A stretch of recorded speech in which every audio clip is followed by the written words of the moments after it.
អរគុណច្រើនលោកពូដែលបានមកជួយទិញ Oppo A3X ពីហាងក្មួយដែលមានតម្លៃ$109ចំពោះ Oppo A3X ដែលមានតម្លៃ$109នេះមាន RAM 8GB និង Storage 64GB ហើយរាល់ការទិញពីហាងមូលដ្ឋានយើងខ្ញុំលោកពូនឹងទទួលបាននៅកាដូច្រើនមុខខ្លាំងមែនទែនដូចនៅក្នុងវីដេអូនេះអញ្ចឹងតោះអញ្ចឹងបងប្អូនអរគ្នាមកមើលពីកាដូ promotion យើងនៅក្នុងខែ4នេះ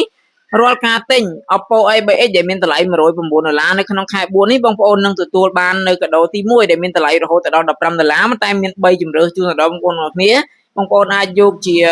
power bank ក៏បានដែលមានតម្លៃ$15ហើយបើសិនជាអត់យក power bank បងប្អូនអាចបដូរជាកាស Bluetooth បានហើយបើសិនជាអត់យកនៅកាស Bluetooth ទៀតបងប្អូនអាចបដូរយកជា speaker Bluetooth ដូចជាលោកពូអញ្ចឹងលោកពូគាត់បានជ្រើសរើសយកនៅ speaker Bluetooth មួយជាមួយនឹងកាដូទី2បងប្អូនទទួលបាននៅ SIM Smart មួយគ្រាប់ទៀតដែលមានតម្លៃរហូតទៅដល់$7ជូនដល់បងប្អូនអរគ្នាមួយទៀតនិងកាដូទី3បងប្អូនទទួលបាននៅជើងទម្រទូរស័ព្ទមួយទៀតសម្រាប់បងប្អូនដាក់មើលរឿងឬក៏បងប្អូនដែលចូលចិត្ត live វីដេអូ TikTok អីអាចយកទៅចាប់ live វីដេអូបានហើយកាដូចុងក្រោយបងប្អូនទទួលបាននៅកាសខ្សែមួយសរសៃទៀតផងដែរអរគុណច្រើនលោកពូអរគុណច្រើនមួយបាយបាយ